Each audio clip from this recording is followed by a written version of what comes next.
Don't be an idle. ಸೋಮಾರಿತನದ ವಿಚಾರವಾಗಿ ಕೂತ್ಕೊಳ್ಳುವಂಥದ್ದಲ್ಲ.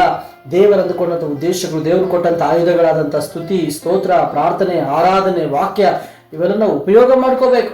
ಯಾವಾಗ ನಾವು ಉಪಯೋಗ ಮಾಡ್ಕೊಳ್ಳೋದು ಬಲವುಳ್ಳವರಾಗಿರ್ತೀವಿ. ಆಮೇಲೆ ಬಲವುಳ್ಳವರು ಯಾವಾಗ ಆಗ್ತೀವೋ ನಾವು, ನಮ್ಮ ಮುಂದೆ ದುಷ್ಟನು ಬಹಳ ಆಫ್ಟರ್ ಆಲ್ ಆಗ್ತಾನೆ. ಇವತ್ತು ದುಷ್ಟನು ಯಾಕೆ ದೊಡ್ಡವನ ಅಂತ ಅನ್ಕೊಳ್ತಾ ಇರ್ತೇವೆ ನಮ್ಮ ಮುಂದೆ? ಯಾಕಂದ್ರೆ ನಾವು ವಾಕ್ಯದಲ್ಲಿ ಗ್ರೇಟ್ ಇಲ್ಲ, ಪ್ರಾರ್ಥನೆಯಲ್ಲಿ ಗ್ರೇಟ್ ಇಲ್ಲ, ಆರಾಧನೆಯಲ್ಲಿ ಗ್ರೇಟ್ ಇಲ್ಲ, ದೇವರಲ್ಲಿ ಗ್ರೇಟ್ ಇಲ್ಲ. ಯಾವಾಗ ಆಫ್ಟರ್ ಆಲ್ ಆಗ್ತಾನೆ ದುಷ್ಟ ಅಂದ್ರೆ ನಾವು ದೇವರ ವಿಚಾರಗಳಲ್ಲಿ ಗ್ರೇಟ್ ಆದಾಗ.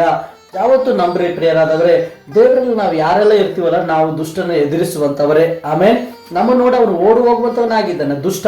ಇವತ್ತು ಅನೇಕ ವ್ಯಕ್ತಿಗಳ ಜೀವಿತ ಮೊದಲಿದ್ದ ಹಾಗೆ ಇಲ್ಲ. ಮೊದಲಿದ್ದಂಥ ಪ್ರಾರ್ಥನೆ ಇಲ್ಲ, ಮೊದಲಿದ್ದಂಥ ವಾಕ್ಯ ಇಲ್ಲ, ಮೊದಲಿದ್ದಂಥ ದೇವರ ಜೊತೆ ಸಹವಾಸ ಇಲ್ಲ. ವೈ? ಯಾಕೆ?